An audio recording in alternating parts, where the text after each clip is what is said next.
Lorenzo Mischiati, il re del caffè, ormai tu sei celeberrimo in tutta Europa, non solo.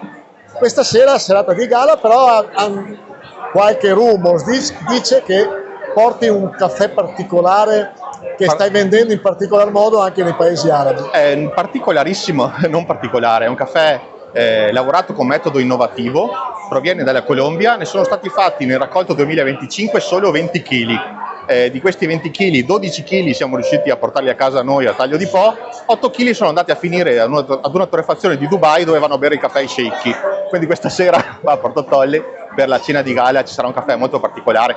È un caffè che è stato fatto fermentare con fragola essiccata, una fermentazione anaerobica, quindi il caffè è andato a prendere tutti gli aromi che rilascia la fragola, un caffè che sa di fragola. Ci fa venire in mente l'estate, ritorniamo in estate e addolcirà la serata. E che nell'altra intervista ci diceva, purtroppo il prezzo del caffè è schizofrenico, non riuscite a gestirlo? Non riusciamo a gestirlo. In questo momento è un po' stand by perché i contratti devono scadere, l'unica cosa è che la richiesta continua a salire. Continua a salire la richiesta a fronte di una produzione che non è sicura e potrebbe anche calare. Stanno aspettando le piogge in Brasile, se le piogge in Brasile arriveranno nei prossimi 10-15 giorni non ci saranno problemi, ma se non pioverà in Brasile sarà dura. Il prezzo della tazzina potrebbe arrivare a quanto?